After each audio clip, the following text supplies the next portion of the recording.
आज दिल्ली की जनता ने साफ कर दिया है कि दिल्ली की असली मालिक सिर्फ और सिर्फ दिल्ली की जनता है।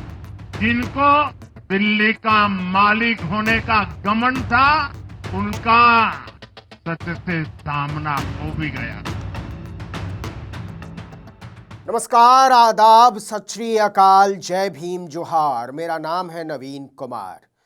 दिल्ली चुनाव के नतीजों के बाद देश की राजनीति में क्या होने जा रहा है, इस सवाल के जवाब को लेकर आप भी कुछ न कुछ जरूर सोच रहे होंगे। इस सवाल को अगर और सीधा सपाट कर दें तो आम आदमी पार्टी और कांग्रेस पार्टी का क्या होगा और आने वाले दिनों में इंडिया गठबंधन की भूमिका क्या होगी। इस वीडियो को आखिर तक देखिए और समझिए कि नई परिस्थितियों में देश की राजनीति की दिशा क्या हो सकती है। और इसकी पहली लाइन यह है कि आम आदमी पार्टी न तो कांग्रेस का विकल्प हो सकती है और न ही आम आदमी पार्टी कांग्रेस को बर्दाश्त करना चाहती है। क्योंकि देखिए, बीजेपी और आम आदमी पार्टी के बीच मुश्किल से 3% वोटों का अंतर है, लेकिन सीटों का अंतर आधा और दुगना हो गया। जबकि कहा यह जा रहा था कि बीजेपी दिल्ली की सत्ता में तभी आ सकती है जब कांग्रेस अपने वोट प्रतिशत को 10% के पार ले जाए। पिछले चुनाव में यह 4.3% था। अब देखिए, केवल 2.5-3% वोट बढ़ाकर कांग्रेस ने आम आदमी पार्टी को सत्ता से बाहर कर दिया। इसलिए इस चुनाव में बीजेपी और आम आदमी पार्टी से ज्यादा कांग्रेस की भूमिका पर गौर करना जरूरी है। हम इस पर बात करेंगे, लेकिन इससे पहले एक चालू किस्म की चर्चा पर 30 सेकंड में बात कर लेते हैं।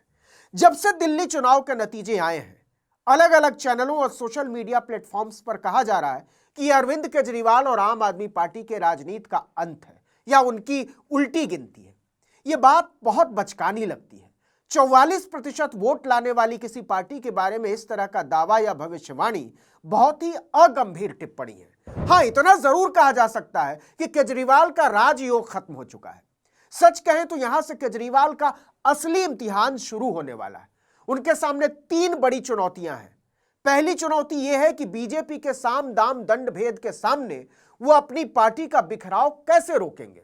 दूसरी चुनौती खुद अपनी हार, मनीष सिसोदिया की हार, राष्ट्रीय प्रवक्ता सौरभ भारद्वाज की हार के बाद विधानसभा में विपक्ष की प्रभावी भूमिका कैसे सुनिश्चित करेंगे। देखिए, जब से केजरीवाल ने राजनीति शुरू की है, वो सिर्फ सत्ता का ही सुख भोगते रहे। विपक्ष में बैठने का एक दिन का भी तजुर्बा आम आदमी पार्टी के पास दिल्ली विधानसभा में नहीं है, खासकर तब जब अपने विधायकों को लीड करने के लिए खुद केजरीवाल या मनीष सिसोदिया सदन में नहीं होंगे। अब एक बार फिर से आते हैं चुनाव के विश्लेषण पर कि कैसे कांग्रेस ने अपना काम कर दिया है। देखिए, कांग्रेस की अपनी सीटें बेशक ना आई हो, लेकिन उसने आने वाले दिनों में अपनी भूमिका जरूर तय कर ली है। आपको लग सकता है कि कांग्रेस पिछले चुनाव में तो वेंटिलेटर पर थी और इस बार भी वेंटिलेटर हटा लेकिन आईसीयू में अब भी है। लेकिन इतना क्रेडिट तो उसे देना ही पड़ेगा कि सिर्फ 6.5% वोट लेकर कांग्रेस ने आम आदमी पार्टी को सत्ता से बाहर कर दिया और यही उसका मकसद था। क्योंकि कांग्रेस में नीचे से ऊपर तक एक लाइन बिल्कुल साफ थी कि केजरीवाल की मजबूती कांग्रेस के लिए बीजेपी से ज्यादा हानिकारक है। आप देख लीजिए, कांग्रेस ने सीधे सीधे 19 सीटों के नतीजों पर असर डाला है। आम आदमी पार्टी अपनी 14 सीटें कांग्रेस की वजह से हारी। अरविंद केजरीवाल, मनीष सिसोदिया, सौरभ भारद्वाज, सोमनाथ भारती, राखी बिरलान, महेंद्र चौधरी और दुर्गेश पाठक जैसे बड़े आप नेताओं की हार के पीछे सिर्फ कांग्रेस है। दूसरी तरफ कांग्रेस से होने वाले नुकसान की भरपाई के लिए अरविंद केजरीवाल ने समाजवादी पार्टी के अध्यक्ष अखिलेश यादव और ममता बनर्जी के भतीजे अभिषेक बनर्जी को उतारा, लेकिन यह तरकीब काम नहीं आई। तो कांग्रेस इस मामले में भी संदेश देने में कामयाब रही कि उसकी जगह क्षेत्रीय पार्टियों के क्षत्रप नहीं ले सकते। यह अलग बात है कि बीजेपी भी 5 सीटें कांग्रेस की वजह से हारी। इसमें कालकाजी में आतिशी के खिलाफ विदुड़ी की हार भी शामिल है। कस्तूरबा नगर और बादली जैसी सीटों को छोड़कर कांग्रेस ने किसी भी सीट पर कोई प्रभावी प्रदर्शन नहीं किया, लेकिन उसने इतना तो दिखाई दिया कि वो खत्म नहीं हुई है और आम आदमी पार्टी के बिखरने की सूरत में ताकत बनकर उभरने की जमीन उसने बचा रखी है। लोग कांग्रेस पार्टी को भूले नहीं हैं और अगर उसने जमीन पर आक्रामक कोशिश की तो जनाधार को फिर से हासिल करने का रास्ता एकदम से अंधकारमय नहीं है। यह एक बात और गौर करने वाली है, कांग्रेस ने मुसलमानों के वोट काटे हैं, लेकिन मुसलमान पूरी तरह से उधर शिफ्ट नहीं हुआ है। आम आदमी पार्टी से नाराजगी के बावजूद मुसलमानों ने उसे ठीक ठाक मात्रा में वोट दिया है। मुस्तफाबाद और ओखला जैसी मुस्लिम बहुल सीटों पर ओवैसी को उम्मीदवार को कांग्रेस से 3 गुना ज्यादा वोट मिले। दिल्ली के नतीजों ने आने वाले बिहार विधानसभा चुनाव में असदुद्दीन ओवैसी की भूमिका को बड़ा बना दिया है। लेकिन यहां पर वरिष्ठ पत्रकार राकेश कायस्थ एक बहुत गौर करने वाली बात करते हैं। वो कहते हैं कि इस चुनाव में कांग्रेस के लिए कई सबक है। कांग्रेस और आम आदमी पार्टी दो ऐसे राजनीतिक दल हैं जो किसी भी हिसाब से एक साथ नहीं आ सकते। उनके बीच अधिकतम सहयोग उसी तरह हो सकता है जिस तरह केरल में लेफ्ट और कांग्रेस के बीच है। केजरीवाल ने हारना पसंद किया, लेकिन कांग्रेस से हाथ मिलाकर अपनी जमीन खोने को तैयार नहीं हुए। यह बात कांग्रेस को समझनी पड़ेगी कि विपक्षी एकता को मजबूत करने का ठेका सिर्फ उसका नहीं है।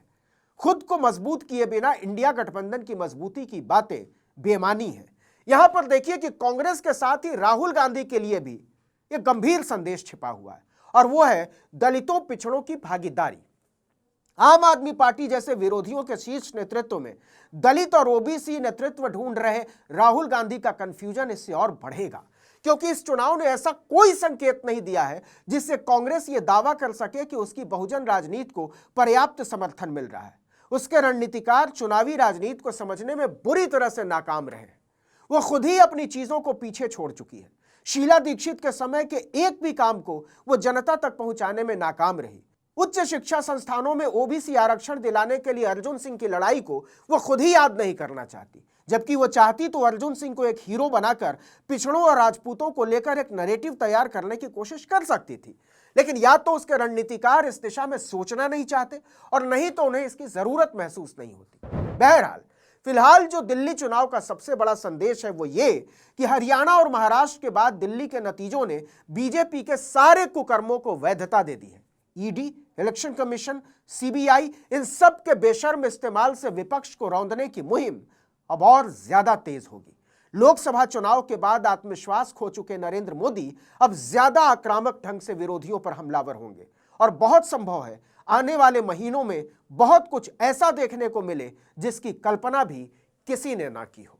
इस वीडियो में इतना ही, लेकिन अगर आपने आर्टिकल 19 इंडिया को अब तक सब्सक्राइब नहीं किया है तो फौरन कर दीजिए। बेल आइकॉन दबाइए, घंटी जैसी आकृति, लाइक कीजिए और कमेंट करके बताइए हमारा वीडियो आपको कैसा लगा। हमारा ट्विटर हैंडल है article19_India और मेरा ट्विटर हैंडल है नवीन जर्नलिस्ट। नमस्कार।